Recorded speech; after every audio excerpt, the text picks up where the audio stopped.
আল্লাহ পাক যে হায়াতটা দিয়েছেন, ধরেন 50, 60 বা 100 বছর, এই হায়াতটা কে দিয়েছেন? এই সময়টার মালিক কে? তাহলে আল্লাহ যদি সময়ের মালিক হয়, আমি কেন সময় 1 ঘন্টা অপচয় করবো ওখানে বসে বসে? এই সময়টাকে আমার নাকি? সময়টা আমার বাপের নাকি? সময়টা কার? আল্লাহর দেওয়ার সময় আমি টিভি সেটের সামনে বসে বসে 1.5 ঘন্টা নষ্ট করে ফেললাম। খেললো 2টা দল, তালি বাজাচ্ছে, আমি মাশাআল্লাহ। বিষয়টা কি জানেন? আমাদেরকে এই খেলাধুলার অহেতুক কাজে ব্যস্ত করে দিয়ে ওরা ওদের এজেন্ডা বাস্তবায়ন করছে। দেখবেন যখন যখন রমজান মাস আসে তখন তখন দেখবেন মুসলিম কান্ট্রির উপর নির্যাতন বাড়ে। যখন যখন বড় বড় ইভেন্ট হয়, ওয়ার্ল্ড কাপ, এটা সেটা, দেখবেন ভিতরে ভিতরে মুসলিম কান্ট্রির উপর নির্যাতন বাড়তে থাকে। মানুষ একদিকে তাকায় থাকে, আর একদিকে উদ্দেশ্য সাধন করতে থাকে। বুঝাচ্ছি বিষয়। আপনার 5টা বাচ্চা আছে মনে করেন, খুব জ্বালায়, কান্নাকাটি করে, হইচই করে।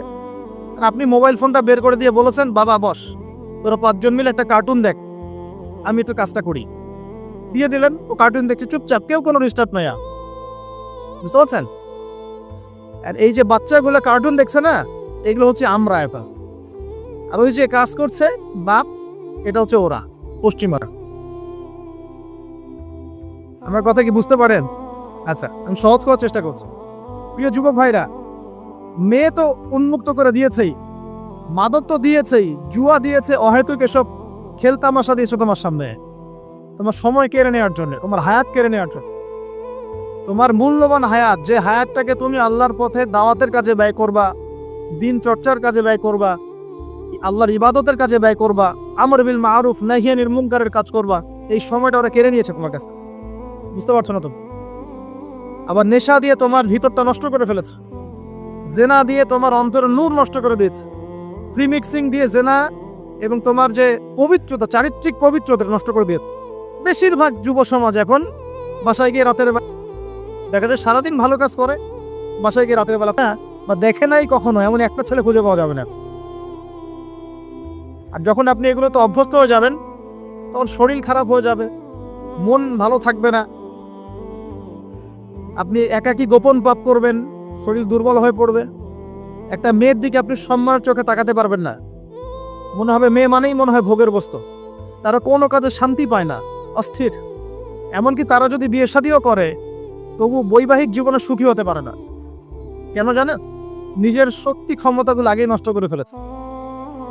এবং অনেকগুলো মেয়ে যখন আপনি দেখবেন নগ্ন, তখন আপনার স্ত্রীকে আপনার কাছে সুন্দর মনে হবে না, মনে হবে এই মেয়ের চেয়ে মনে হয় ওই মেয়েটা সুন্দর, এর চেয়ে মনে হয় ওইটা সুন্দর। আর মেয়ের প্রতি সম্মান তো থাকবেই না, মেয়েকে মনে হবে একটা ভোগের বস্তু। যত বেশি তত ধর্ষণ বেড়েছে, দেখেছেন? ধর্ষণ তত বেড়েছে, এমনকি ছোট ছোট বাচ্চারা পর্যন্ত রেহাই পাচ্ছে না। দেখেন না, ছোট ছোট বাচ্চা, 5 বছর 10 বছরের বাচ্চারা, মেয়ে বাচ্চাদের কথা বলছি, এদেরকেও ধর্ষণ করা হচ্ছে। যাদের ঘরে কন্যা সন্তান আছে তারা খুবই এখন বিপর্যয়ের মধ্যে আছেন আপনারা, আমরা। কারণ সমাজটা তো নষ্ট হয়ে যাচ্ছে। আপনার মেয়েকে কতদিন ধরে রাখবেন? বাইরে তো পাঠাতেই হবে। বাইরে পাঠাতে দেখবেন মেয়ের সম্মান নাই, পর্দা নাই, মেয়েকে জোর করে ধর্ষণ করা হচ্ছে। বাসে, ট্রেনে, অটোতে, অমুকে তমুকে, ট্রাকে মেয়েকে ধর্ষণ করা হচ্ছে। আর প্রত্যেক ধর্ষকের তো আর ইসলামিকভাবে বিচার হচ্ছে না, হচ্ছে? যদি একটা এলাকায় ধর্ষণ হতো আর ধর্ষককে জনসমক্ষে ডেকে ফাঁসি দেওয়া হতো না, তাহলে দেখতেন যে ওই এলাকায় ধর্ষণ বাড়তো না, কমে যেত। যদি একটা এলাকার চোরদেরকে জনসমক্ষে নিয়ে এসে হাত কেটে ফেলা হতো, তাহলে বুঝতেন চুরি কাকে বল। ভয়ে চুরি করতে পারতো না মানুষ। আর ভাগ্য ভালো যে এই নিয়মগুলো এখন নাই। কেন ভাগ্য ভালো বললাম? ভাগ্য ভালো কেন বললাম? কারণ এই নিয়ম যদি এই মুহূর্তে চালু করা হয়, এই মুহূর্তে যে এখন এই সেকেন্ডের মধ্যে চালু করা হয়, তাহলে অনেক বড় বড় রাঘব বোয়াল যারা আছে ওদের হাত থাকবে না। বুঝতে পারছেন না? কেউ চুরি করে সিসকা চোর বলি আমরা, না কি বলেন আপনার? সিসকা চোর বলেন। কেউ আছে চুরি করে, পুকুর চুরি করে।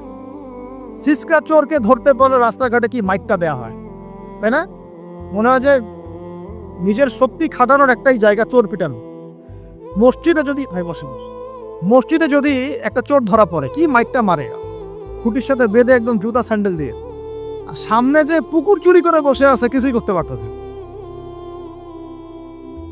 কি কথা মিথ্যা পড়া বসে? যদি একটা মুসলিম রাষ্ট্রের মধ্যে দুর্নীতি না থাকতো না, মুসলিম রাষ্ট্র বিশ্বকে নেতৃত্ব দিত ইনশাআল্লাহ। যদি কোনো মুসলিম রাষ্ট্রের মধ্যে দুর্নীতিটা না থাকতো না, তাহলে দেখতেন ওই রাষ্ট্র অবশ্যই বিশ্বকে নেতৃত্ব দিত ইনশাআল্লাহ। এমন অনেক অমুসলিম রাষ্ট্র আছে যেগুলো অমুসলিম হওয়া সত্ত্বেও ওদের মধ্যে কোনো দুর্নীতি নাই, জানেন? আল্লাহ পাক আমাদের সবাইকে পরিপূর্ণ মুসলমান হওয়ার তৌফিক দান করুন। দেখেন আল্লাহ পাক বলেছেন, উদখুলু ফিস সিলমি কাফা, তোমরা পরিপূর্ণরূপে ইসলামে প্রবেশ করো। এখন আমি যদি নামাজও পড়ি, আবার ঘুষও খাই, এদিকে রোজাও রাখি, আবার সুদও খাই, আবার এদিকে আমি হজমরাও করি, অন্যের সম্পদ আত্মসাৎ করি, মাপে কমও দেই, মজুদদারি করি ইত্যাদি, আমি কি পরিপূর্ণ মুসলিম? আমি কি উদখুলু ফিস সিলমি কাফার উপর আমল করতে পেরেছি? আর আল্লাহ পাক এখানে বলছেন, ওয়ালা তামুতুন্না ইল্লা ওয়া আনতুম মুসলিমুন, পরিপূর্ণ মুসলমান না হয়ে তোমরা মৃত্যুবরণই করিও না। করলেই সমস্যা। পরিপূর্ণ মুসলমান না হয়ে মারা গেলেই সমস্যা। কি সমস্যা? ওই যে আল্লাহ পাক বলবেন, মান রব্বুক, বলবে লা আদরি, আমি তো জানি না, কারণ পরিপূর্ণ মুসলমান হয়নি তো, আল্লাহর সাথে শিরক করেছে। আল্লাহ পাক বলবেন, মা দীনুক, বলবে লা আদরি, আমি জানি না। মা দীনুক উত্তর কেমন করে দিতে পারবে? ইসলামের কিছু অংশ মানে, কিছু অংশ মানে না। ইসলামের কিছু অংশ মানে, নামাজ, রোজা, হজ, যাকাত, তাসবিহ, তাহলিল সবই মানে, কিন্তু সুদ ছাড়তে হবে, ঘুষ ছাড়তে হবে, জেনা করা যাবে না, মদ খাওয়া যাবে না, দুর্নীতি করা যাবে না, মানে না। তাহলে মা দীনুক কি উত্তর দিবে? মান নবিয়ুক, কে নবী? উত্তর কিভাবে সম্ভব? নবীর সুন্নতি তো নাই গায়ের উপরে, চেহারায় নাই, কাপড়ে নাই, চলাফেরায় নাই, ওঠা বসায় নাই, ইবাদতে থাকলেও অর্থনীতির মধ্যে নাই, অর্থনীতির মধ্যে থাকলেও সংস্কৃতির মধ্যে নাই, সংস্কৃতিতে থাকলেও সমাজে নাই। নবীর সুন্নত কি খালি ঘরে তসবিহ টেপার মধ্যেই? মানে আমরা খালি সুবহানাল্লাহ সুবহানাল্লাহ পড়বো, এটাই সুন্নত? দাড়ি ছেড়ে দিব, এটাই খালি সুন্নত? টাকলোর উপরে কাপড় পরবো, এটাই কি খালি সুন্নত? সমাজের মধ্যে সুন্নত নাই, অর্থনীতির মধ্যে সুন্নত নাই, ব্যবসা বাণিজ্যের সুন্নত নাই, চাকরি বাকরিতে সুন্নত নাই, পরিবারের সুন্নত নাই, সংস্কৃতির মধ্যে সুন্নত নাই, আর রাষ্ট্রের কথা বললাম না, ওটা বাদ দেন, ওটা এই যুগে সম্ভব না। ইল্লা মাশাআল্লাহ, যদি আল্লাহ পাক না চান। ওইদিকে আমি কথাই বলতে চাচ্ছি না, আমি সমাজ পর্যন্তই আসি, আর এর উপর যাচ্ছি না। তো প্রিয় ভাইয়েরা, যুবক ভাইদের কথা বলে আমি সামনে যাব। 1 নাম্বার কি বলেছি, তোমরা সতর্ক থাকবে মেয়ে থেকে। কি থেকে? মেয়ে থেকে 100 হাত দূরে। 100 হাত মানে আমি বলি, পরামর্শ দেই, আমি তোমাদের ভাইয়ের মতো, ছোট হই আর বড় হই, আর আমাকে এইসব আল্লামা শায়েখ এইসব বলার দরকার নেই। আমি একদম তালেবে ইলম, এখানে বড় বড় অনেক আলেম ওলামায়ে কেরাম আছেন, আমি বিব্রত বোধ করছি কথা বল। আমি জানি যে হকপন্থী ওলামায়ে কেরাম যারা, তারা আমাদের মতো অনলাইনেও আসেন না, এই ফেসবুক ইউটিউবে ভিডিও পাবেন না, এমনও আলেম বাংলাদেশে আছেন জানেন, যারা বহু আলেম তৈরি করছেন, মাদ্রাসা খেদমত করছেন। তো তাদের সামনে আমাদেরকে যখন এইভাবে টাইটেল দেন, লজ্জা লাগে, বিব্রত বোধ করি। শেখার কোনো শেষ নাই। আমি একসময় মনে করতাম যে, আমি যখন ইন্টারমিডিয়েটের পর থেকে চর্চা করা শুরু করছি, অনার্স মাস্টার্স পর্যন্ত, মনে করছি যে হ্যাঁ, মনে হয় ইসলাম সম্পর্কে ভালোই জানছি। তারপর যখন কওমি আলেমদের কাছে পড়তে শুরু করলাম, বলি এগুলো ভিতরের কথা, খোলামেলা বলি, গল্প করছি আপনাদের সাথে, রাগ করছেন নাকি? তখন বুঝলাম যে বিগত 5-7 বছরে তো আমি কিছু পড়াশোনা করছি বলে মনে হচ্ছে না। যেমন একটা হাদিস শো করে বললাম যে, ওস্তাদ, এই যে আল্লাহ রাসূল সাল্লাল্লাহু আলাইহি ওয়াসাল্লাম বলেছেন যে একজন মুমিন ব্যক্তি আরেকজন মুমিন ব্যক্তির আয়না স্বরূপ। কি স্বরূপ? আয়না স্বরূপ। তো আমি যদি অনলাইনে কোনো ভাইয়ের ভুল ধরিয়ে দেই সমালোচনার মাধ্যমে, তাহলে কি আমি হাদিসের উপর আমল করলাম না? তখন ওস্তাদ মিটিমিটি হাসছেন, বলছেন যে তোমার তো টুকটাক অ্যারাবিক গ্রামারের বেস ভালোই, তোমার কি মনে হয়? আমি বললাম যে আমার কাছে তো এটাই মনে হচ্ছে যে আমি যদি সমালোচনা করি, আমি তো এই আমর বিল মারুফ নাহি আনিল মুনকারের কাজই করলাম। তো তিনি বলছেন, আসলে হাদিসের ব্যাখ্যা এমন নয়। কেমন ব্যাখ্যা? তুমি কি খেয়াল করো নাই? আমাকে বলছে, তুমি কি খেয়াল করো নাই, তুমি যখন আয়নার সামনে গিয়ে দাঁড়াও, তখন আয়না কিন্তু তোমার সাথে কথা বলে না, আয়না নীরব থাকে, স্থির থাকে, কিন্তু তোমার দোষ ত্রুটি কোথায় আয়না কিন্তু দেখিয়ে দেয়।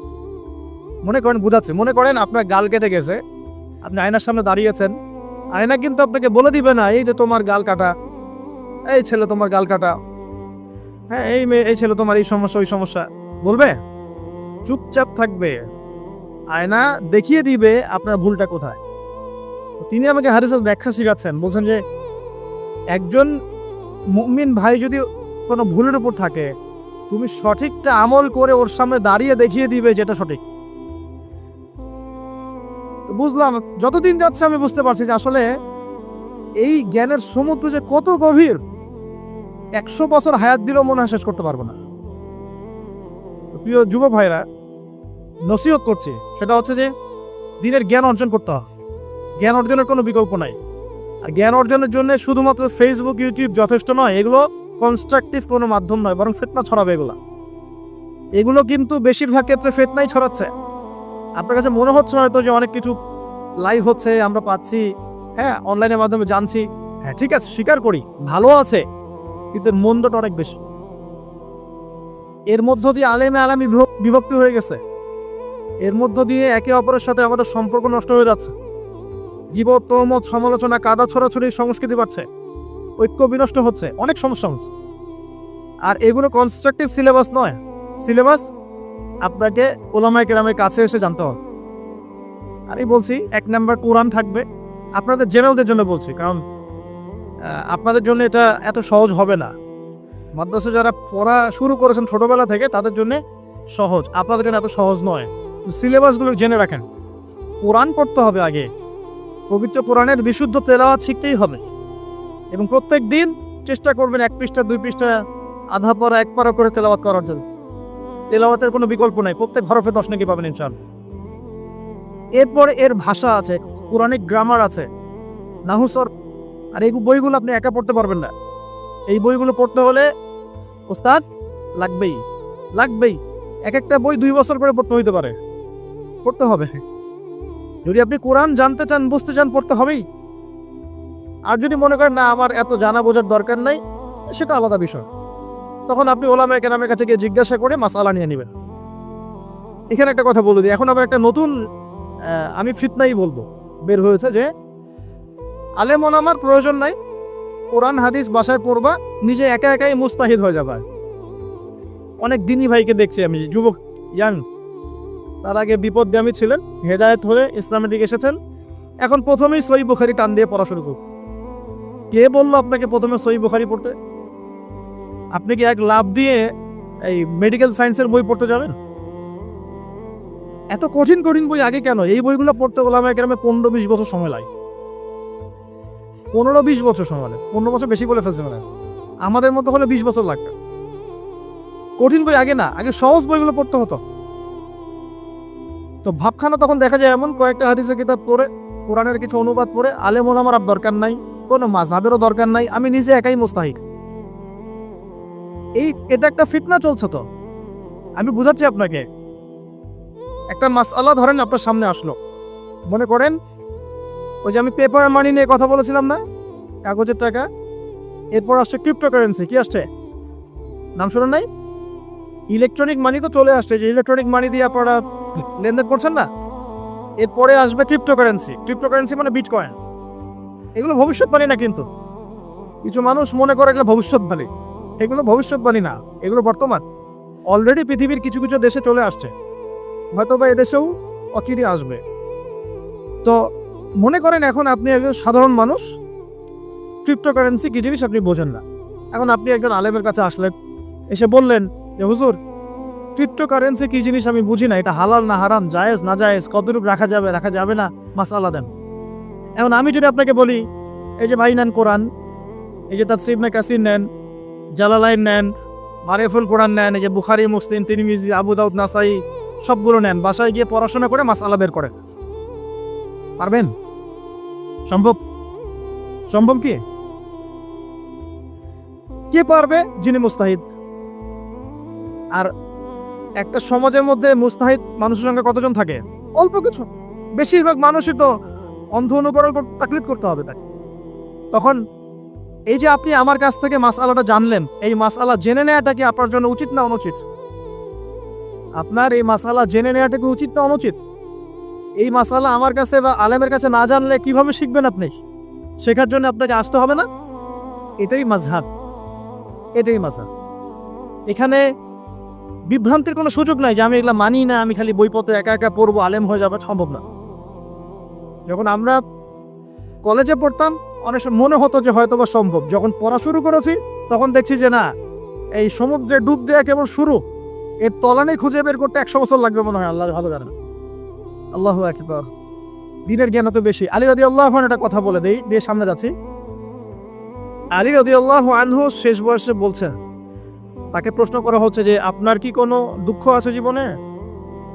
আলী রাদিয়াল্লাহু আনহু বলছেন যে আমি শুরু থেকে নবী সাল্লাল্লাহু আলাইহি ওয়াসাল্লামের পাশে ছিলাম, আমার দুঃখ নাই, তবে একটা মনের কষ্ট। কি?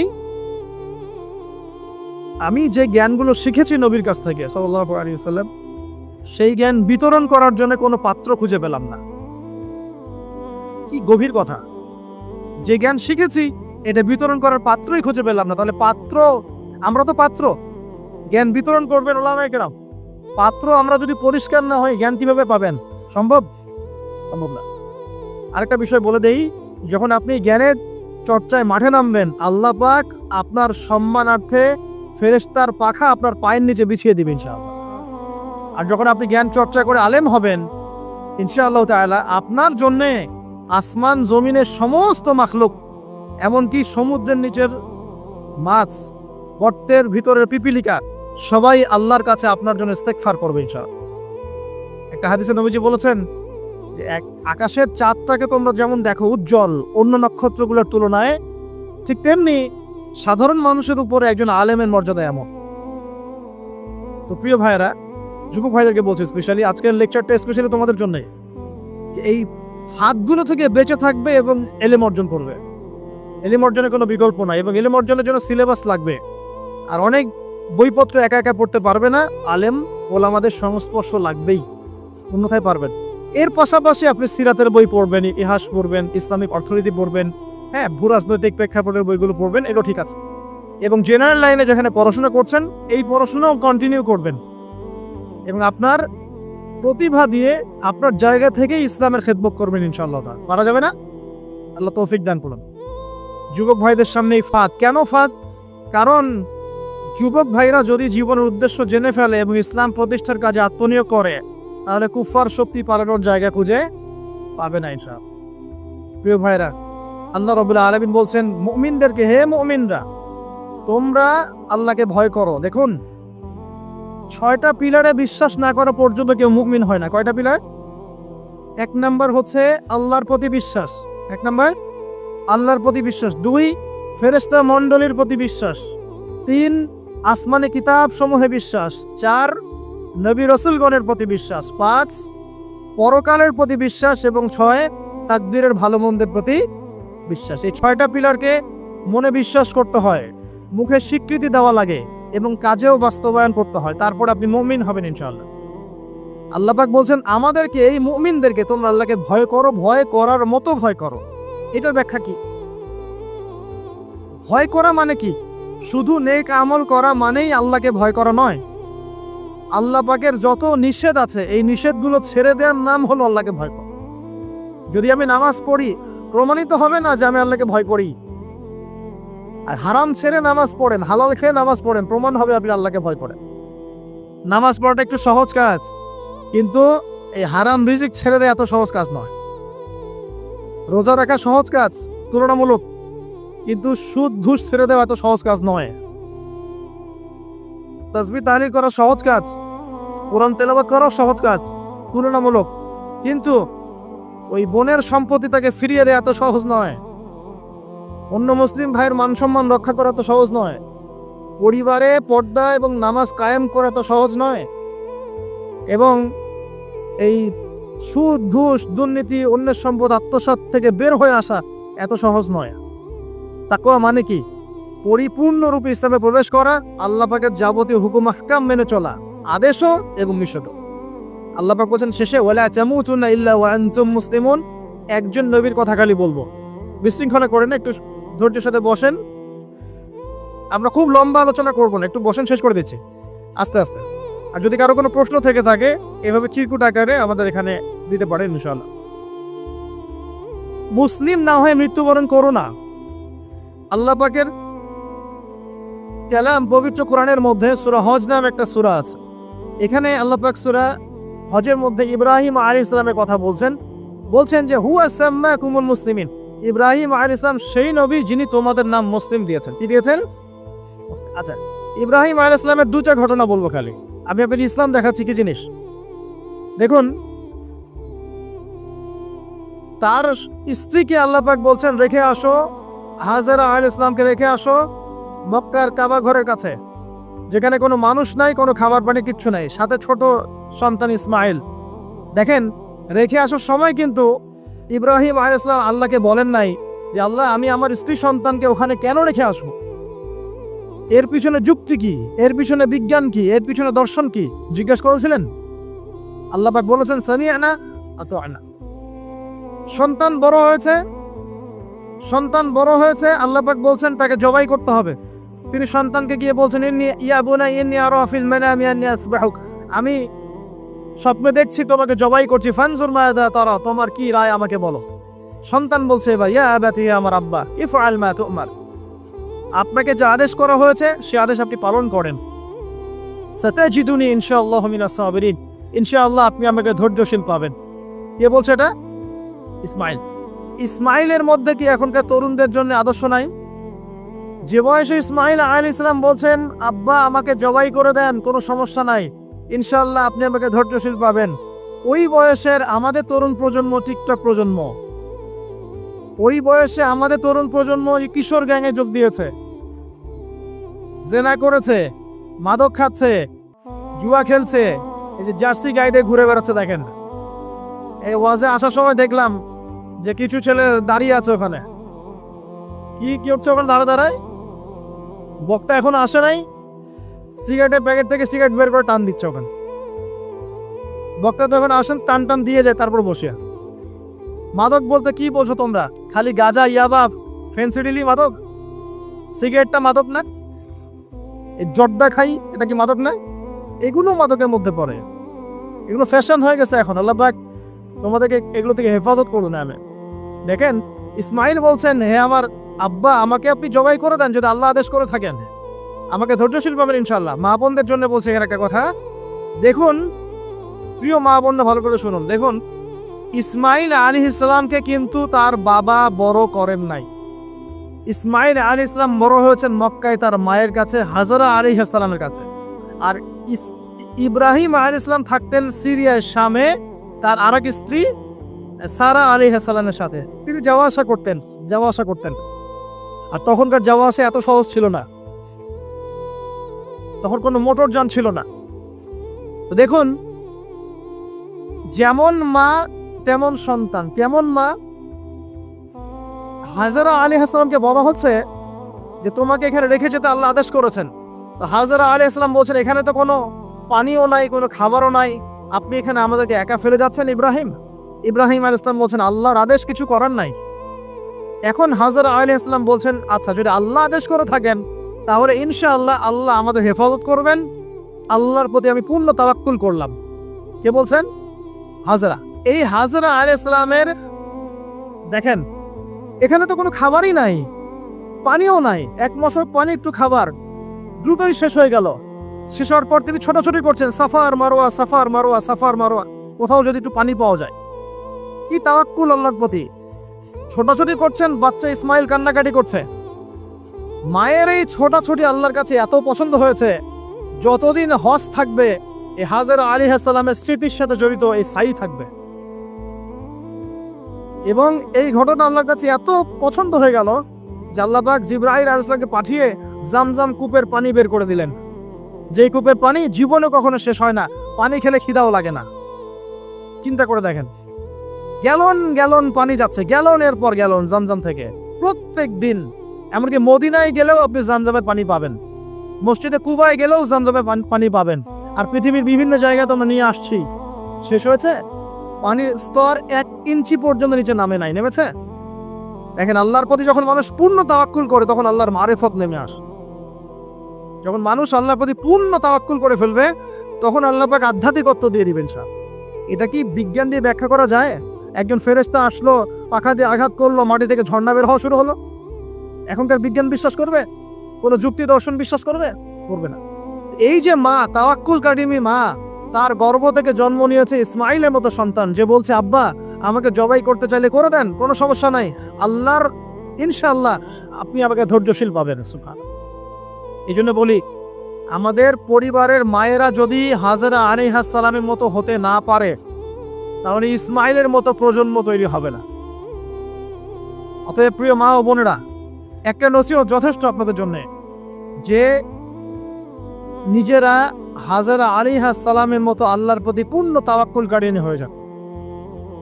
নামাজ ছাড়িয়েন না। কোনো মহিলা যদি মাত্র 4টা কাজ করতে পারে, নবী সাল্লাল্লাহু আলাইহি ওয়াসাল্লাম বলেছেন জান্নাতে যাওয়ার জন্য সবগুলো দরজা খুলে দেওয়া হবে।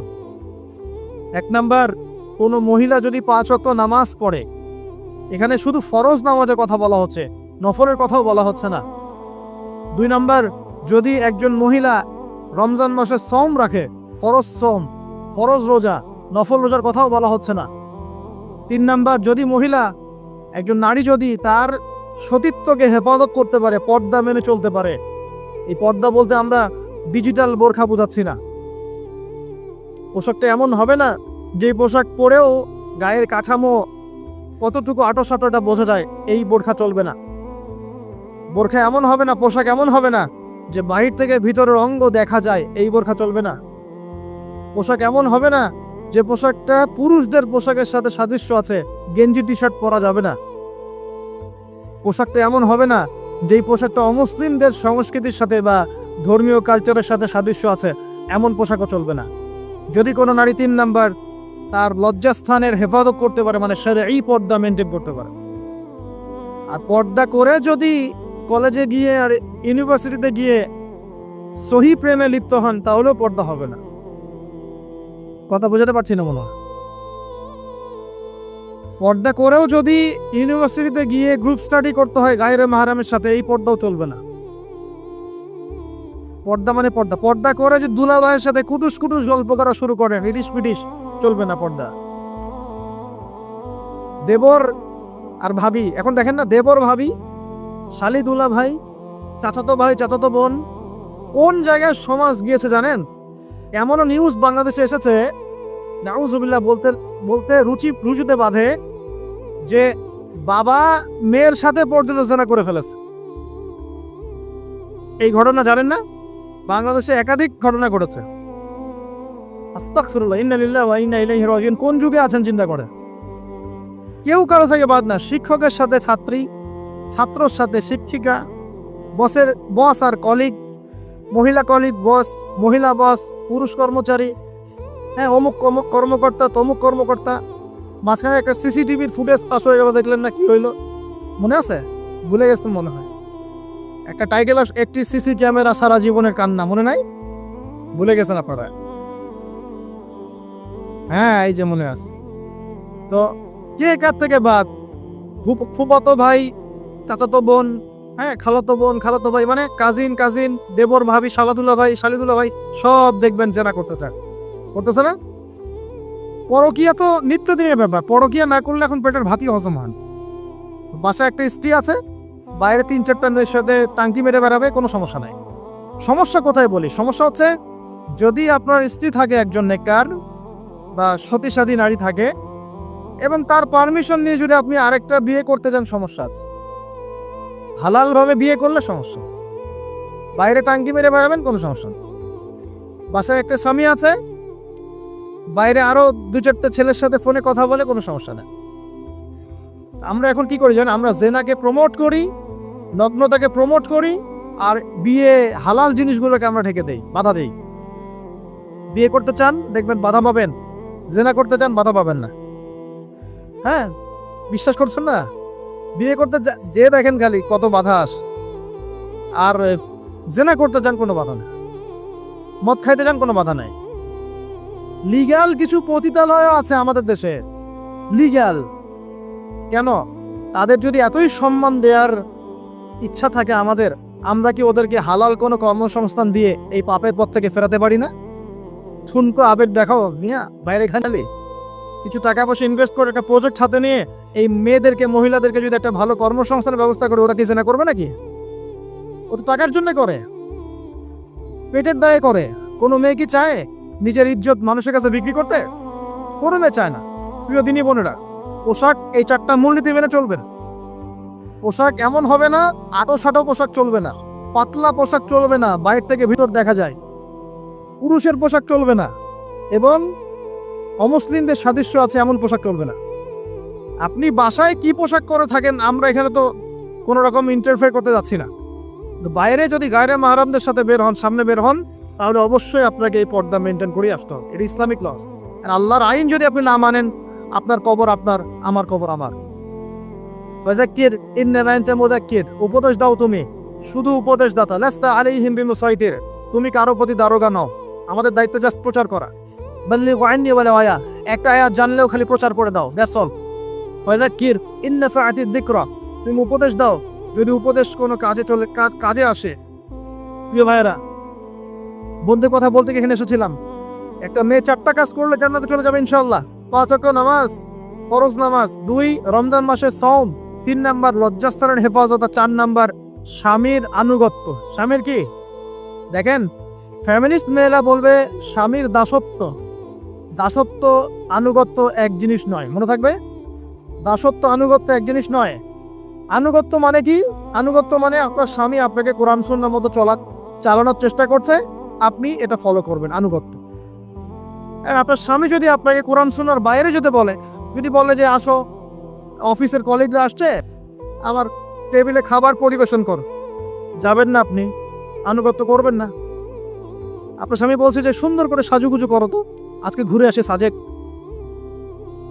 ঠিক আছে, বাইকের পিছনে বসে আপনাকে নিয়ে যেতে যাচ্ছে, আপনি যাবেন না, বলবেন যে এরকম সাজুগুজু করে গায়রে মাহরামদের সামনে যাওয়া জায়েজ নাই। আনুগত্য কি? কোরআন সুন্নাহ সমর্থিত কাজে আপনি স্বামীকে ফলো করবেন, আনুগত্য। স্বামী যদি এমন কোন আদেশ করে যে আদেশটা কোরআন সুন্নাহর বাইরে যায়, আপনি এখানে কোনো আনুগত্য নাই। একটা হাদিস আছে, লা তাআতা লি মাখলুক ফি মা'সিয়াতিল খালিক, মানে স্রষ্টার অবাধ্যতায় সৃষ্টির কোনো আনুগত্য নাই। আল্লাহর অবাধ্যতায় সৃষ্টির কোনো আনুগত্য নাই। প্রিয় ভাইরা, একটা আয়াত আমাদের জন্য যথেষ্ট হবে ইনশাআল্লাহ। মুমিন আমরা মুমিন না? মুমিন না? আল্লাহকে বিশ্বাস করি কি না? ফেরেশতায় বিশ্বাস করি না? নবী রাসূল আসমানি কিতাবে, পরকাল, তাকদীরে বিশ্বাস করি তো? আমরা সবাই ইসলামের বিজয় চাই কি না? আমরা সবাই পরিপূর্ণ মুসলমান হতে চাই কি না? আমরা চাই কি না যে আমাদের সাথে সাথে আমাদের পরিবারটাও জান্নাতে যাক? এবং আমরা চাই কি না যে আমাদের সমাজটাও ইসলামের আলো আলোকিত হোক? চাই কি না? যদি চাই, প্রিয় ভাইয়েরা, আমার 10টা নসিহত। কয়টা? 10টা। জাস্ট 10টা লাইন বলবো, আর আপনাদের ধৈর্য নষ্ট করছে না। 1, জ্ঞান অর্জনের যে কথা বলেছি, জ্ঞান শুধু অর্জন নয়, জ্ঞানের বিপ্লব ঘটাতে হবে। পারবেন ইনশাআল্লাহ? যে যেখানে পড়াশোনা করছেন করেন, কিন্তু ইসলামিক পড়াশোনা বাদ দিয়ে নয়। দিনের জ্ঞান আগে অর্জন করতে হবে, বাল্য বয়সে অর্জন করতে হবে। আল্লাহ তৌফিক দান করুন। 2 নাম্বার, প্রত্যেক দিন কোরআনকে সময় দিবেন। কি করবেন? প্রত্যেক দিন কোরআনকে সময় দিবেন। প্রত্যেক দিন মিনিমাম 1 ঘন্টা করে হলেও কোরআন তেলাওয়াত করার চেষ্টা করেন। পারবেন ইনশাআল্লাহ? 2। 3 নাম্বার, আপনার জীবনটাকে রাসূলুল্লাহ সাল্লাল্লাহু আলাইহি ওয়াসাল্লামের সুন্নাত দিয়ে সাজাতে হবে। প্রত্যেকটা কাজ করার আগে 3 বার চিন্তা করবেন। কয়বার? 3 বার, যে এই কাজটা কিভাবে করলে সুন্নত হবে, কিভাবে করলে সুন্নত হবে না। এই রাত্রে ঘুমাবেন, 3 বার চিন্তা করবেন যে কি কি কাজ করে ঘুমালে পরে ঘুমটা সুন্নত হবে, নেকি হবে। ওযু করবেন, সূরা ফালাক নাস ইখলাস পড়বেন, আয়াতুল কুরসি পড়বেন, সূরা বাকারার শেষে 2টা আয়াত পড়বেন, 33 বার সুবহানাল্লাহ, 33 বার আলহামদুলিল্লাহ, 34 বার আল্লাহু আকবার পড়বেন। ডান দিকে কাত হবেন, আল্লাহুম্মা বিইসমিকা আমুতু আহইয়া। ব্যাস। যদি 6 ঘন্টা ঘুমিয়ে থাকেন, 6 ঘন্টার প্রত্যেক সেকেন্ডে নেকি পাবেন ইনশাআল্লাহ। এর নাম সুন্নত। প্রতিটা কাজ সুন্নত মাফিক করতে হবে। একটা খালি কথা বলে দেই, শুধু একবার দরুদ পড়ে নাই, নবীর নাম শুনে দরুদ পড়ে নাই ইচ্ছাকৃত ভাবে, তাকে নবীজি বলছেন সে ধ্বংস হোক। নবী বলছেন আমিন, মানে বদদোয়া হচ্ছে এটা। তাহলে সারা জীবন যে আমরা দাঁড়িয়ে রাখছি না, টাকনুর নিচে কাপড় পরছি, হ্যাঁ, যে গোফ লম্বা করে একদম শুশুকের মতো রেখে দিয়েছি, কাটছি না, লেবাস ইসলাম না আসছে না, নামাজ পড়ছি না সুন্নাহ মোতাবেক জীবন করছি না, আমাদের কি হবে? আমরা কি নবী সাল্লাল্লাহু আলাইহি ওয়াসাল্লামের সুপারিশ পাবো? কবরে তাকে দেখালে উত্তর দিতে পারবো? পারবো ইনশাআল্লাহ। কখন? যখন আমরা পুরো জীবনটাকে নবীর সুন্নাহ মতো ঢেলে সাজাবো ইনশাআল্লাহ। সূরা আল ইমরানের মধ্যেই আছে, কুল কুনতুম তুহিব্বুনাল্লাহ ফাত্তাবিউনি। আল্লাহ বলছেন, হে নবী বলে দিন, তোমরা যদি আমার ভালোবাসা চাও, আল্লাহকে পেতে চাও, তাহলে নবীকে অনুসরণ করো, আমাকে অনুসরণ করো। আল্লাহ পাক কি করবেন? ইউহিব্বুকুমুল্লাহ, আল্লাহ পাক তোমাদেরকে ভালোবাসবেন। ইয়াগফির লাকুম যুনুবাকুম, আল্লাহ পাক তোমাদের সমস্ত গুনাহ মাফ করে দেবেন ইনশাআল্লাহ। আল্লাহু গফুরুর রহিম। 3 নাম্বার বলেছি ভাই, নবীর সুন্নাহ মতো জীবন করেন। 4, একটা হালাল রিজিক অন্বেষণ করেন, হারামে যাবেন না। ওয়াদা করেন যে না খেয়ে মরে গেলেও হারাম রিজিকে যাবেন না। পারবেন তো ইনশাআল্লাহ? আল্লাহ পাক তৌফিক দান করুন। 5 নাম্বার, পরিবারের আদর্শ হবে জান্নাতি আদর্শ। পরিবারের মধ্যে অনইসলামিক কোনো কালচার ঢুকতে দিবেন না। টিভিটা আছে না পরিবারে, আসার মারে এসে ভেঙে দিবেন একেবারে। যদিও বা টিভির চেয়ে ডেঞ্জারাস জিনিস এখন আমাদের হাতেই থাকে। টিভি তো তাও মানুষ সবাই একসাথে বসে দেখতো, যে যার মতো দেখতে পারতো না। একটা নাটক সিনেমা দেখলেও সবাই মিলে দেখতে হতো। এখন তো ফোন, সবার ঘরে ঘরে একটা পৃথিবী, সবাই ঘরে ঘরে যে যার মতো দেখছে আর কি। টিভি ভেঙে আর কি করবো, বাদ দেন, থাক। টিভিটা ভেঙে করবে। আচ্ছা, আর পরিবারে পর্দা থাকতে হবে। ছোটবেলা থেকে সন্তানদেরকে কোরআনের শিক্ষা দেওয়া লাগবে, তালিম থাকতে হবে পরিবারে হালাল রিজিক থাকতে হবে। একটা কথা বলি, পরিবারে মেয়েদের প্রতি, স্পেশালি মেয়েদের প্রতি নরম থাকবেন, কঠিন হয়ে। কারণ আমার অভিজ্ঞতা থেকে বলছি ভাই, নারী জাতির প্রতি কঠিন হয়ে কোনো ফায়দা নাই। যত কঠিন হবেন তত সমস্যা। আর এই ব্যাপারে আপনার চেয়ে আমার অভিজ্ঞতা 1 ধাপ বেশি, মাত্র 1 ধাপ। আচ্ছা, 5টা। 6 নম্বর হচ্ছে ইসলামিক কিছু ফাউন্ডেশন বা অ্যাসোসিয়েশন গড়ে তোলার চেষ্টা করেন। এদের কাজ হবে ইসলামের সৌন্দর্যগুলো দিয়ে সমাজ সেবা করা। পারা যাবে না? ওই যে হিলফুল ফুজর নবী সাল্লাল্লাহু তৈরি করেছিল না? আচ্ছা, এটা শুধু ফাউন্ডেশন হতে হবে জরুরি না, এটা প্রতিষ্ঠানও হতে পারে, একটা মসজিদের উদ্যোগে হতে পারে, মাদ্রাসার উদ্যোগে হতে পারে, বা সামাজিক সংগঠনও হতে পারে, যার উদ্দেশ্য হচ্ছে ভালো কাজ করা। এই যে শীতকাল আসছে, এই শীতকালে আমরা ইনশাআল্লাহ তাআলা পুরো দেশব্যাপী, এই শীতকালে ইনশাআল্লাহ আমরা চেষ্টা করব পুরো দেশব্যাপী শীতার্ত মানুষের মধ্যে বিনামূল্যে কম্বল বিতরণ করার জন্য। পারা যাবে না ইনশাআল্লাহ? ইনশাআল্লাহ। সমাজ কল্যাণমূলক কাজ করলে কি হবে জানেন? সমাজের মানুষের কাছে ইসলামের সৌন্দর্য ফুটে উঠবে, এবং ওই হাদিসের উপর আমল হবে। যদি আপনি কোনো মুসলিম ভাইয়ের একটা কষ্ট দূর করে দেন, আল্লাহ পাক আপনার একটা কষ্ট দূর করে দেবেন ইনশাআল্লাহ। আপনি যতক্ষণ মুমিন বান্দা মুসলিম ভাইয়ের পাশে থাকবেন, আল্লাহ পাকও আপনার সাহায্যে আপনার পাশে থাকবে ইনশাআল্লাহ। আল্লাহ পাক তৌফিক এনায়েত করুন, আমিন। আর কি? আমর বিল মারুফ নাহি আনিল মুনকারের কাজ করবেন। প্রত্যেক মাসে কিছুটা সময় আল্লাহর রাস্তায় দেওয়ার চেষ্টা করেন। 1 দিন হোক, 2 দিন হোক, 3 দিন হোক, 7 দিন হোক, আপনি চেষ্টা করে আল্লাহর পথে সময় দেওয়ার জন্য। এটা 7। 6টা বললো বা 7টা বললো? 7টা বলছে। 8 নাম্বার, আলেম ওলামার সোহবত লাগবে। একা একা চলা যাবে না। আপনি যে আলেম ওলামাদেরকে হক্কানি মনে করেন, আপনার দৃষ্টিতে তাদের কাছেই আপনি পড়ে থাকেন, কোনো সমস্যা নাই। পরামর্শ ভিত্তিক চলবেন এবং আলেমদের মাঝখানে বিভক্তি সৃষ্টি করবেন না, ঐক্যবদ্ধতার চেষ্টা করবেন। আল্লাহ তৌফিক দান। আর 2টো হচ্ছে, আপনার পরবর্তী প্রজন্ম, বাচ্চা কাচ্চা যারা আছে, তাদেরকে এখন থেকেই পরিপূর্ণ মুসলমানের মতো গড়ে তুলবে। আইডল দিবেন। তোমাদের আইডল হচ্ছে ওমর রাদিয়াল্লাহু আনহু, তোমাদের আইডল খালিদ বিন ওয়ালিদ, তোমাদের আইডল আলী রাদিয়াল্লাহু আনহু, তোমাদের আইডল আবু বকর সিদ্দিক, তোমাদের আইডল হচ্ছে তারেক বিন জিয়াদ, মোহাম্মদ বিন কাসিম। এই যে আপনাদের এই এলাকায়, চিটাগাং এলাকায় কত আলেম ওলামা উলিয়ার পদচারণা ঘটেছে জানেন? ইতিহাস পড়ে দেখবেন, আপনি ইতিহাস পড়তে পড়তে শেষ করতে পারবেন না। সেই মুঘলদের আগে পর্তুগিজরা, তার আগে আরো মানুষ এসেছে, আরব বণিকরা এসেছে, সুফি দরবেশরা এসেছেন, পীর সাহেবরা এসেছিলেন, বড় বড় আল্লাহর ওলিরা এসেছেন, আসেন নাই? অনেক যুদ্ধ বিগ্রহ, জিহাদ হয়েছে এখানে। এমনিতে ইসলাম পায়নি এই এলাকার মানুষ। ইসলাম এখানে প্রচার করা হয়েছে, প্রতিষ্ঠা করা হয়েছিল। ইবনে বতুতাও এখানে এসেছিল। হিস্ট্রি পড়ে দেখেন। তো আমাদের পরবর্তী জেনারেশনকে শেখাতে হবে আমাদের শেকড় কোনটা, আমাদের শেকড় ওদেরকে চেনাতে হবে। পারবো না ইনশাল্লাহ? আর সবশেষ কথা হচ্ছে ভাই, যে আমাদের মা বোনদেরকে খাস পর্দা রাখার চেষ্টা করেন। কোনোভাবেই যেন তাদের ইজ্জত আবরু কেউ সম্ভ্রম নষ্ট করতে না পারে। আল্লাহ পাক আমাদের সবাইকে এই আদর্শগুলো মেনে চলতে তৌফিক এনায়েত করুন, আমিন। আগে ইলম অর্জন করেন, বিশ্বের প্রেক্ষাপট বোঝার চেষ্টা করেন। আল্লাহ রাব্বুল আলামিন আমাদেরকে মহান দায়িত্ব দিয়ে পাঠিয়েছেন। এই দুনিয়াতে আমরা এই দাসত্বের শৃঙ্খলে আবদ্ধ হতে আসি নাই, আমরা মাথা উঁচু করে শাসন করতে এসেছি। প্রত্যেকটা আলোচনায়, প্রত্যেকটা খুতবায়, প্রত্যেকটা মিম্বরে, প্রত্যেকটা বইয়ে, প্রত্যেকটা লেকচারে, এমনকি আমাদের চায়ের আসরগুলো থেকে শুরু করে পার্লামেন্ট পর্যন্ত বাইতুল মুক্ত হবে ইনশাআল্লাহ। আমরা আমাদের জান মাল সময় শ্রম যা আছে কিছু যদি না করতে পারি, অন্তত আমাদের সমর্থন দিয়ে আমরা মাজলুম ভাইদের পাশে থাকবো ইনশাআল্লাহ। না হলে আল্লাহ রাব্বুল আলামিনের কাছে আমাদেরকে কঠিন জবাব দিতে হবে।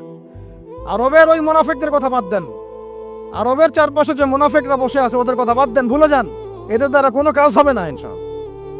বিগত 100 বছর থেকে ওদের চোখের সামনে ভাইদেরকে মেরেছে, হত্যা করেছে, বোনদেরকে ধর্ষণ করেছে, তারা কিছুই করতে পারে নাই। যে গুটি কয়েক মানুষ এর বিরুদ্ধে প্রতিবাদ করেছে, ওদেরকে তা দিয়েছে, এতটুকু এরা করতে পেরেছে। এসব রাখেন নাটক তামাশা। ইনশাআল্লাহ আযজা ওয়া জাল এমন প্রজন্ম আমরা তৈরি করব ইনশাআল্লাহ, যেই প্রজন্মে প্রত্যেকটা ভাই আমাদের কোরআন তেলাওয়াত করতে পারে, প্রত্যেকটা বোন কোরআন তেলাওয়াত করতে পারে, প্রত্যেকটা ভাই নামাজি মাশাআল্লাহ, প্রত্যেকটা ছেলে হবে ইসমাইলের মতো, পিতা হবে ইব্রাহিমের মতো, মারা হবে হাজারা এবং সারার মতো ইনশাআল্লাহ। তাকবীর, ইনশাআল্লাহ জোরে বলেন। ইনশাআল্লাহ আমরা এমন প্রজন্ম গড়ব ইনশাআল্লাহ, যে প্রজন্মের এক একটা ছেলে হবে ইসমাইলের মতো, এক একটা পিতা হবে ইব্রাহিমের মতো, এক একটা মা বোন হবে হাজারার মতো ইনশাআল্লাহ, সারা আলাইহিস সালামের মতো ইনশাআল্লাহ। আপনি 10টা বাচ্চা না নিয়ে একটা বাচ্চা নেন, ওই একটা বাচ্চাকে আপনি খালিদের মতো বড় করেন। একটা মেয়ে আপনি মানুষ করেন আয়েশা রাদিয়াল্লাহু আনহার মতো। একটা স্ত্রী নেন, আপনি একটা স্ত্রীকে আপনি খাদিজার মতো বানান ইনশাআল্লাহ। একটা প্রজন্ম আমাদেরকে গড়ে দেন। একজন দায়ী, একজন বক্তা, একজন আলেম, 10 জন আলেম, একটা সরকার কিচ্ছু করতে পারবে না যতক্ষণ না আপনারা পরিবর্তন হচ্ছেন। আপনাদেরকে পরিবর্তন হতে হবে। আমি এখানে জোরে গলায় কথা বলে গরম গরম বক্তব্য দিয়েও কিছু করতে পারবো না। আপনাদের সবাইকে পরিবর্তন হতে হবে, আমাদের সবাইকে পরিবর্তন হতে হবে। আজকে থেকেই 5 ওয়াক্ত নামাজি হয়ে যান, আল্লাহ তৌফিক দান করেন। কোরআন হাতে থাকবে সব সময়, যখনই সময় পাবেন কোরআন তেলাওয়াত করবেন। কোরআন আপনাকে আল্লাহর দিকে নিয়ে আসবে ইনশাআল্লাহ। সুন্নত থাকবে চেহারা থেকে শুরু করে, দাড়ি ছেড়ে দেন, টাকটুর উপরে কাপড় উঠান। রিজিকের মধ্যে হারাম থাকলে ছেড়ে দেন, সুদ থাকলে ছেড়ে দেন, ঘুষ থাকলে বাদ দেন। যদি কারো সম্পদ অন্যায়ভাবে নিয়ে থাকেন, আজকে তওবা করে সে সম্পদ ফিরাই দিয়ে আসেন।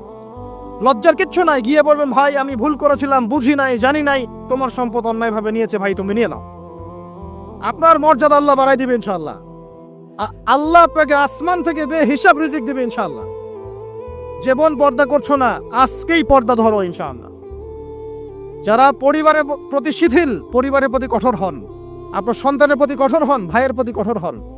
দেখেন আপনার ভাই গোপনে জেনা করছে কিনা, মেয়েটা গোপনে জেনা করছে কিনা। এই ফ্রি মিক্সিং ত্যাগ করেন, ফ্রি মিক্সিং এর সংস্কৃতি ত্যাগ করেন, মোবাইলের সেলফির সংস্কৃতি ত্যাগ করেন, শোডাউন আইওয়াশ এগুলো বন্ধ করেন, কিছু করার চেষ্টা করেন আল্লাহর জন্য। আল্লাহ পাক সবাইকে তৌফিক দান করেন।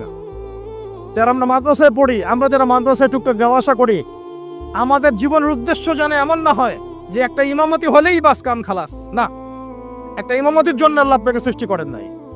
একটা বই লিখেছি বাস অনেক কিছু হয়ে গেছে, একটা মাদ্রাসা প্রতিষ্ঠা করেছি বাস অনেক কিছু করে ফেলেছি, এমন ভাবে কখনো চিন্তা করবেন না। স্বপ্ন বড় করেন, লম্বা স্বপ্ন দেখেন, দীর্ঘ স্বপ্ন দেখেন, বাইতুল মুকদ্দাস পর্যন্ত স্বপ্ন নিয়ে যান। আল্লাহ তৌফিক দান করেন। আর আমরা কোনো বিচ্ছিন্ন জনগোষ্ঠী না, আমরা একা একা কখনো আইন হাতে তুলে নিব না, ঠিক আছে? আমরা একটা পুরো জাতি করবো ইনশাআল্লাহ, ওই জাতিগতভাবে আমরা এগিয়ে যাবো ইনশাআল্লাহ। আল্লাহ পাক আমাদের প্রশাসনকে হেদায়েত দেন, সরকারকে হেদায়েত দেন, আম জনগণকে হেদায়েত দেন, মা বোনদেরকে হেদায়েত দেন, যুবক ভাইদেরকে হেদায়েত দেন। আর আমাদের এক একটা বাচ্চাকে আমরা আবু উবাইদের মতো বড় করবো ইনশাআল্লাহ। ইনশাআল্লাহ আযজা ওয়া জাল। আল্লাহ রাব্বুল আলামিন আমাদেরকে বলছেন ওয়াল আসর, হে মুমিনরা সময়ের কসম করে বলছি, আমি আল্লাহ সময়ের কসম করে বলছি। সময়ের কসম কি বুঝি ভাই? সময় আমাদের জীবনের সবচেয়ে ইম্পর্টেন্ট জিনিস। আল্লাহ পাক অহেতুক কোনো বিষয়ের শপথ করবেন না তো। আল্লাহ পাক যখন কোনো কিছুর কসম করেন, সবচেয়ে শ্রেষ্ঠ বিষয়ের কসম করেন। তাহলে আমাদের জীবনের সবচেয়ে শ্রেষ্ঠ বিষয় কি? সময়। আরো জোরে বলেন। সময়। এই সময়টা আপনি একটু ঠান্ডা মাথায় বাসায় গিয়ে চিন্তা করেন। আজকে আদনান ভাই ওয়াজ করে গেছে, আমি একটু চিন্তা করি, আপনার আমার হায়াত সর্বোচ্চ হয়তো 60-70 বছর, আরো হয়তো আল্লাহ বাড়াই দিলে 100 বছর, এর বেশি গড়াইও আমাদের নাই, আছে? এখন আপনার বয়স কত? কারো 20, 25, 30, 40, 50, ঠিক না ঠিক? এখন আপনি বাসায় গিয়ে চিন্তা করে দেখেন, যদি আমাদের হায়াত হয় 60 বছর, আল্লাহ আমাদেরকে যেন দীর্ঘ নেক হায়াত দারাজ করেন, আমিন। আমাদের ভাইদেরকে, বোনদেরকে, ওলামায়ে কেরামকে, আমাদের নেতাদেরকে, সবাইকে আল্লাহ পাক দীর্ঘ নেক হায়াত দারাজ করেন। এখন কথা হচ্ছে, যদি ধরে নেই যে আমাদের হায়াত 7 বছর, আপনার আমার বয়স থেকে কিন্তু 30, 40, 50 বছর অলরেডি চলে গেছে। এখন চিন্তা করবেন যে এই সময় যেটা চলে গেল, এই সময়ের মধ্যে আমি কতটুকু নামাজ পড়েছি, কতটুকু রোজা রেখেছি, যাকাত দিয়েছি, কতটুকু হজ ফরজ হয়েছে করেছি কিনা, দিনের পথে আমার অবদান কি, দিনের পথে আমার অবদান কি, আল্লাহর দিনকে যে আল্লাহ সাহায্য করতে বললেন আমি কি করেছি, এই চিন্তাটুকু বাসায় গিয়ে করেন। এর সাথে এই চিন্তাটাও করেন যে এই 30, 40, 50 বছরে আমরা গুনাহ করলাম কতগুলা, কতদিন নামাজ পড়ি নাই, কতদিন রোজা রাখি নাই, কতদিন সুদ খাইলাম, কতগুলো মেয়ের সাথে আমার সম্পর্ক ভাই, কতগুলো ছেলের সাথে আমি টাঙ্কিবাজি করি, দেবর ভাবি, এখন দেবর ভাবি, তারপর শালিদুল্লাহ ভাই, পরকিয়া কত কি চলতেছে। এখন মানুষ লিঙ্গ পর্যন্ত পরিবর্তন করে, নাউজুবিল্লাহ। জেনা, সুদ আর ঘুষ আর ব্যভিচার আর অশ্লীলতার সয়লাভ চলতেছে আমাদের শহরগুলোতে। এই শীতকালের মৌসুম, বিভিন্ন জায়গায় ধুম ধারাক্কা গান বাজতেছে, দেখেন না আপনারা? শোনেন, যখন মানুষ বকধার্মিক হয় তখন সমাজটা এরকম হয়। আপনি মনে করছেন নামাজ তো আমি 5 ওয়াক্ত পড়ি, আমার তো কোনো সমস্যা নাই, রোজা তো আমি রাখি, কোনো সমস্যা নাই, সৎ কাজে আদেশ তো করতেছেন, অসৎ কাজের কোনো নিষেধ নাই, তখন সমাজটা কেমন হবে জানেন? সমাজটা হবে এমন, মসজিদে নামাজও হবে, পাশে পিকনিকের এরকম ঢোল তবলা বাজবে। কারণ সৎ কাজে আদেশ তো আপনি করছেন, অসৎ কাজে নিষেধ নাই। সমাজ পরিবর্তন হবে তখনই যখন সৎ কাজের আদেশের সাথে সাথে বলেন অসৎ কাজে নিষেধও থাকবে। অমুসলিমরা কি করে করুক, ওইটা দেখার দায়িত্ব আমাদের না। মুসলমানের সন্তানরা যেন কখনো এরকম ঢাক ঢোল না পিটায়, সারা রাত জেগে এগুলা করবা, মানুষের ঘুম নষ্ট, হার্টের পেশেন্ট আছে, এইটা আছে, ওইটা আছে। সামাজিক প্রতিবাদ করবেন, একদম সামাজিকভাবে প্রতিবাদ করবেন। এগুলো বন্ধ না করতে পারলে আমাদের সমাজের নূর নষ্ট হয়ে যাবে। এখন যে কথাটাই আসেন, এই 60-70 বছরে কত পাপ করেছে হিসাব নাই। এই পাপগুলো লিস্ট করেন, দেখেন চোখ দিয়ে পানি ঝরতে থাকবে। আমার কথায় নারাজ হচ্ছেন? এই পাপগুলো লিস্ট করেন, চোখ দিয়ে পানি ঝরবে, আল্লাহ আমাদেরকে মাফ করে দেন। সবাই বলি আমিন। কত কবিরা গুনাহ হয়েছে, কত সগীরা। তবে সন্তুষ্টির কথা এটাই, যদি এটা উপলব্ধি হয় যে না ভুল হয়ে গেছে, আপনি ওযু করে আসেন, 2 রাকাত নামাজ পড়েন, আল্লাহর কাছে ইস্তেগফার করেন, বলেন আস্তাগফিরুল্লাহ আল্লাযী লা ইলাহা ইল্লা হুয়াল হাইয়ুল কাইয়্যুম ওয়া আতুবু ইলাইহি। আল্লাহ পাক এক মুহূর্তে আপনার সব পাপ তো মাফ করে দিবেনই, সব গুনাহকে নেকি দিয়ে পরিবর্তন করে দিবেন ইনশাআল্লাহ। এখন শোনেন, সময়ের কসম বলতে আল্লাহ কি বুঝিয়েছেন ভাই আমার সাথে বলেন? সময়ের গুরুত্ব, সময়ের, আরো আসতে বলেন, গুরুত্ব সময়ের। ওয়াল আসরি মানে সময়ের কসম, মানে সময়ের গুরুত্ব। আমাদেরকে সময়কে গুরুত্ব প্রদান করতে হবে। আল্লাহ পাক তৌফিক দান করেন। আজকে বাসায় কি করব? হায়াতের হিসাব নিব, কি করেছি এত বছরে, আর কি কি পাপ করেছি। পাপগুলোর কথা মনে পড়লে তওবা করে ফিরে আসবো ইনশাআল্লাহ। আল্লাহ পাক তৌফিক দান করেন। আর এখন বাকি সময়ে যতটুকু হায়াত আমাদের বাকি আছে, আমাদের কি কর্তব্য বলেন ভাই? আমরা কই যেভাবে জীবনযাপন করছি এইটুকুই করব, না আমাদের আরো কোনো কর্তব্য আছে? কথা কি বোঝা যায় না? যায় না। আমাদের কর্তব্য কি বলেন? 1 নাম্বার, আমরা নিজেরা আগে আল্লাহ পাকের কোরআন এবং নবীর সুন্নতের উপর আমল করবো ইনশাআল্লাহ। রাজি আছি? 2, আমাদের পরিবারকে এর উপরে প্রতিষ্ঠা করবো ইনশাআল্লাহ। রাজি আছি? 3, আমাদের সন্তানদেরকে কোরআন সুন্নাহ অনুযায়ী বড় করবো ইনশাআল্লাহ। রাজি আছি? 4, আমাদের অর্থনীতি হবে হালাল কোরআন সুন্নাহ ভিত্তিক। রাজি আছি? 5, আমাদের শিক্ষা হবে কোরআন সুন্নাহ ভিত্তিক। রাজি আছেন? আমাদের সামাজিক যে সিস্টেম, এটা হবে কোরআন সুন্নাহ ভিত্তিক। রাজি আছেন? এর উপরে আমি গেলাম না। সমাজ পরিবর্তন হলে উপরটা এমনি পরিবর্তন হয়ে যাবে ইনশাআল্লাহ, অটোমেটিক্যালি। ওয়াল আসরি, সময়ের কসম, আরেকটা বিষয়, সময়ের কসম বলতে আল্লাহ পাক এটাও বুঝিয়েছেন, একটু অতীতের দিকে তাকায় দেখেন। কোন দিকে? অতীতের দিকে, পাস্টের দিকে তাকান, অতীতের দিকে তাকান। যুগ যুগ ধরে একটা সুন্নতের দিকে আপনি তাকান, যে পৃথিবীর শুরু থেকে কিয়ামত পর্যন্ত আল্লাহ পাকের একটা সুন্নত আছে। আল্লাহর সুন্নত কি? আল্লাহর সুন্নত এটা, প্রত্যেক যুগে যুগে যে বা যারাই আল্লাহর বিধান মেনে চলেছে, আল্লাহ পাক তাদেরকে দুনিয়াতেও সমৃদ্ধি দিয়েছেন, পরকালে জান্নাত দিয়েছেন। সুবহানাল্লাহ। আর দুনিয়াতে প্রত্যেক যুগে যুগে যে বা যারাই আল্লাহর বিধান মানে নাই, রাসূলের বিধান মানে নাই, আল্লাহ দুনিয়াতে লাঞ্ছিত করেছেন, পরকালে জাহান্নাম দিয়েছেন। বলেন নাউজুবিল্লাহ। আমার কথা বুঝতে পারলেন ভাই? আরো একবার রিপিট করছি, আল্লাহর সুন্নত কি? আল্লাহর সুন্নত হচ্ছে প্রত্যেক যুগে যুগে যে বা যারাই আল্লাহ এবং তার রাসূলের বিধান মেনে চলেছে, আল্লাহ দুনিয়াতেও সুখী করেছেন, পরকালেও জান্নাত দিয়েছেন। প্রত্যেক যুগে যুগে যে বা যারাই দুনিয়াতে আল্লাহ এবং তার রাসূলের বিধান মেনে চলে নাই, দুনিয়াতেও লাঞ্ছনা, পরকালেও বলেন লাঞ্ছনা। এখন একটা এক্সাম্পল দেই, নূহ আলাইহিস সালামের যুগ দেখেন, যারা আল্লাহর বিধান মেনেছে আল্লাহ নাজাত দিয়েছেন, মানে নাই ডুবিয়ে মেরেছেন। ঠিক আছে কথা? মূসার যুগ দেখেন আলাইহিস সালাম, আল্লাহর বিধান মেনেছে, বনু ইসরাইলকে নাজাত দিয়েছেন, মানে নাই ফিরআউনকে ডুবাই মেরেছেন। দেখেন আপনি শুআয়বের কওমকে দেখেন, শুআয়ব আলাইহিস সালামের কওম মাদিয়ান, আল্লাহর বিধান মেনেছে, যারা আল্লাহ পাক নাজাত দিয়েছেন, মানে নাই ভূমিকম্প দিয়ে ধ্বংস করেছে। কওমে লূত, কিছু মানুষ বিধান মেনেছে, আল্লাহ নাজাত দিয়েছেন, মানে নাই আল্লাহ রব্বুল আলামিন লূত আলাইহিস সালামের কওমকে একদম আসমানে উঠিয়ে পাথর নিক্ষেপ করে থেতলা করে আবার উল্টা দিকে দাফন করে দিয়েছেন। নাউজুবিল্লাহ। আল্লাহ পাক আমাদেরকে হেফাজত করেন। একইভাবে নবী সাল্লাল্লাহু আলাইহি ওয়াসাল্লামের যুগ তাকান, এই যে আবু জেহেল, আবু লাহাব, ওতবা, শাইবা, রাবিআ, এরা আল্লাহর বিধান মানে নাই, আল্লাহ ধ্বংস করেছেন।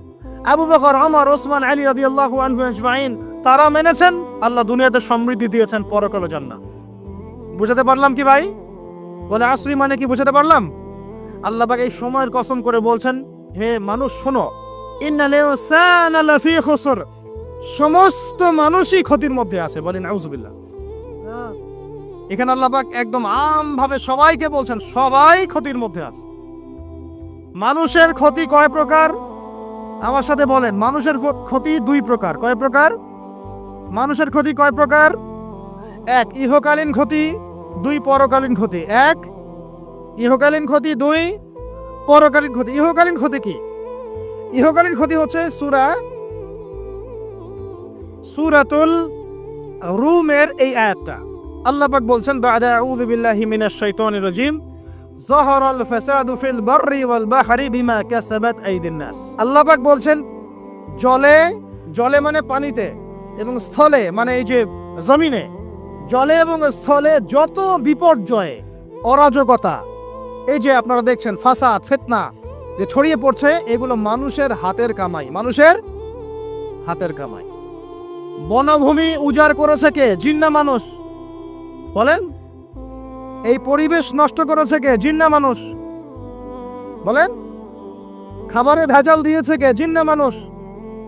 অর্থনীতির মধ্যে সুদ কে ঢুকিয়েছে? জিন না মানুষ? এই বেহায়া, বেপরদামি, জেনা, মাদক কে ছড়িয়েছে? জিন না মানুষ? নামাজ কালাম ছেড়ে দিয়ে পাবজি, ফ্রি ফায়ার নিয়ে কে পড়ে আছে? জিন না মানুষ? বলেন। জিন না মানুষ? আল্লাহর বিধান বাদ দিয়ে শয়তানের বিধান চালু করেছে কে? জিন না মানুষ? যাহারাল ফাসাদু ফিল বাররি ওয়াল বাহরি বিমা কাসাবাত আইদিন নাস। জলে স্থলে যত বিপর্যয়, অরাজকতা, সমস্যা, এগুলো মানুষের হাতের কামাই। বলি নাউজুবিল্লাহ। আমরা যা করব তাই পাবো। আমরা যা করব তাই। মাদক খাচ্ছেন আপনি, আপনাকে ফল ভোগ করতে হবে। সুদ খাচ্ছেন আপনি, আপনাকেই ফল ভোগ করতে হবে। এই বেহায়ের মতো মেয়েরা চলছে, ওকেই দেখবেন ফল ভোগ করতে হবে। মেয়ের সাথে হারাম সম্পর্ক করছেন, আপনাকে ফল ভোগ করতে হবে। যে যে পাপ করবে তাকে তার ফল ভোগ করতেই হবে। আল্লাহ পাক আমাদেরকে হেফাজত করেন, মাফ করেন, আমিন। তাহলে মানুষের একটা ক্ষতি পেলাম, ইহকালীন ক্ষতি। কি ক্ষতি ভাই? আর দুই নাম্বার হচ্ছে পরকালীন ক্ষতি। পরকালীন ক্ষতি কেমন? এবার বোঝেন। এই যে আমরা নিশ্চিন্তে ঘুমাই, সারা জীবন 30, 40, 50 বছর নিশ্চিন্তে কাটাচ্ছি, কোনো ফিকির নাই, নিজের পরিবারের, সমাজের, রাষ্ট্রের, উম্মার কোনো ফিকির নাই, অথচ এই মানুষের সামনে অপেক্ষা করছে মৃত্যু। জি, আজকে থেকে 100 বছর পরে আমাদের মধ্যে কেউ থাকবে না পৃথিবীতে, এটাই সত্য। তারপরে আছে কবরের সওয়াল জবাব, তারপরে মিজান, এই ফুলসিরাত, পুনরুত্থান, জান্নাত জাহান্নাম, এগুলো আমাদের সামনে অপেক্ষা করছে। আর সেই মানুষ নিশ্চিন্তে বসে বসে মেয়ের সাথে টাঙ্কি মারে, সেই মানুষ বাইক নিয়ে একটা মেয়েকে নিয়ে ঘুরছে, সেই মেয়ে একটা ছেলের সাথে চটপটি ফুচকা খায়, সেই লোক আল্লাহর বিধানকে সরাই দিয়ে শয়তানের বিধান চালু করা শুরু করল, সেই ব্যক্তি সুদ খাচ্ছে, হ্যাঁ, সেই ব্যক্তি শিক্ষার মধ্যে ইসলাম বিদ্বেষী বিষয় ঢুকাই দিল। এই মানুষের সামনে পরকাল অপেক্ষা করছে। একদম টেনে হিসরে আল্লাহ পাক সামনে নিয়ে দাঁড় করাবেন, দাঁড় করে জিজ্ঞাসা করবেন। তাহলে আমরা কত অপদার্থ, কত বোকা, আমরা কি বুঝতে পারছি ভাই? একটু বুঝতে পারছেন কি? আল্লাহ পাক সূরা আহজাবে এটাও কিন্তু বলেছেন যে ইন্নাল ইনসানা যালুমান জাহুলা।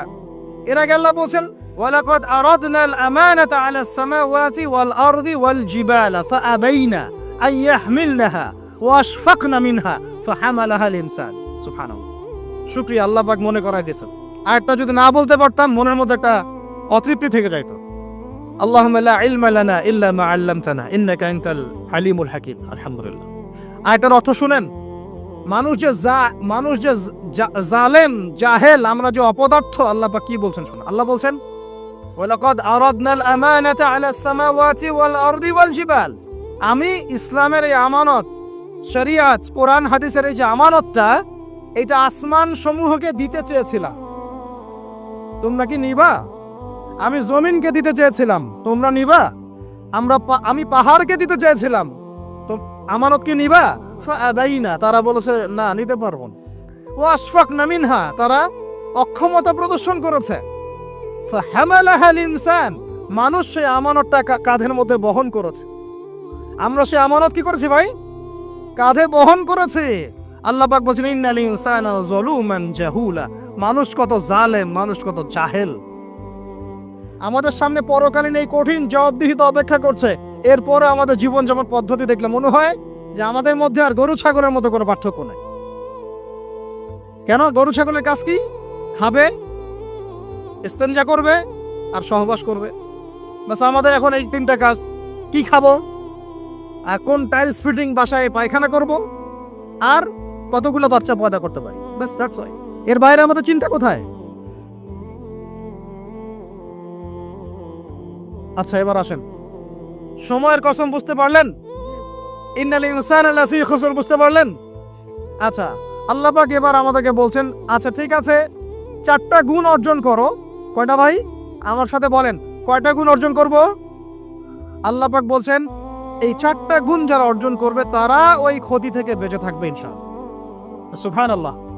দুনিয়াতেও তারা সফল হবে, পরকালেও সফল হবে ইনশাআল্লাহ। আল্লাহ বলছেন ইল্লাল্লাযীনা আমানু, তারা নয় যারা এক ঈমান এনেছে, তারা ক্ষতির মধ্যে নাই, যারা ঈমান এনেছে। 2 ওয়া আমিলুস সলিহাত, সৎ আমল সম্পাদন করেছে। কি আমল? সৎ আমল। তারপরে ওয়া তাওয়াসাউ বিল হক, পরস্পরকে সত্যের উপদেশ দিয়েছে। কিসের উপদেশ? সত্যের। 4 ওয়া তাওয়াসাউ বিস সবর, এবং পরস্পরকে ধৈর্যের উপদেশ দিয়েছে। কয়টা বললাম বলেন তো ভাই? 4টা গুণাবলী অর্জন করলে ক্ষতি থেকে বাঁচতে পারবো, অন্যথায় কোনো সুযোগ নাই। যত বড় ফকিহ হন, আলেম হন, মুহাদ্দিস হন, মুফাসসির হন, পলিটিক্যাল নেতা হন, কোনো লাভ নাই, কিচ্ছু হবে না পরকালে, একদম নাজাতের রাস্তা বন্ধ যদি 4টা গুণাবলী অর্জন না করতে পারি। কয়টা ভাই? 1 নম্বর ইল্লাল্লাযীনা আমানু, যারা ঈমানদার হয়েছে। 1 নম্বর কি? ঈমানদার হয়েছে, পাক্কা ঈমানদার হয়েছে। 2 নম্বর ওয়া আমিলুস সলিহাত, সৎ আমল করেছে। কি আমল? ওয়া তাওয়াসাউ বিল হক, হকের দাওয়াত দিয়েছে। কিসের দাওয়াত? 4 নম্বর ওয়া তাওয়াসাউ বিস সবর, ধৈর্যের দাওয়াত দিয়েছে, ধৈর্যের উপদেশ। কিসের উপদেশ? এটা কি শুধু একজন ব্যক্তির উপরে বর্তাবে, না সবার উপর দায়িত্ব? এই সূরায় কি শুধু আলেমদেরকে উদ্দেশ্য করা হচ্ছে? শুধু মুফাসসিরদেরকে, শুধু মুহাদ্দিসদেরকে, শুধু বক্তাদেরকে, নাকি সবাইকে? এই সবাই মিলে যখন এই 4টা গুণাবলী অর্জন করবেন, দেখবেন ইনশাআল্লাহ দুনিয়াতেও বিজয় আমাদের, পরকালে আমাদের ইনশাআল্লাহ। এবার একটু ব্যাখ্যা করি সংক্ষিপ্ত করে। ঈমান মানে কি? ঈমান অর্থ কি? বিশ্বাস। ঈমানের পিলার কয়টা? ঈমানের স্তম্ভ পিলার কয়টা? বলেন 6টা। কয়টা? আমার সাথে বলেন কয়টা? 1 নম্বর আল্লাহ বিশ্বাস। কোথায় বিশ্বাস? এক আল্লাহ বিশ্বাস, আল্লাহ ছাড়া কোনো মাবুদ নাই। এবং আল্লাহ তাওহীদে বিশ্বাস, শিরক থেকে দূরে থাকা। 2, আল্লাহ পাকের মালায়েকা ফেরেশতা মণ্ডলীতে বিশ্বাস। ফেরেশতায় বিশ্বাস করি তো ইনশাআল্লাহ। এই জায়গাটাতে ফেরেশতারা আছেন, বিশ্বাস করেন? আমাদের দু কাঁধে ফেরেশতা আছেন, বিশ্বাস করেন? আপনি যখন আয়াতুল কুরসি পড়ে ঘুমান তখন একজন ফেরেশতা আপনাকে পাহারা দেন, বিশ্বাস করেন?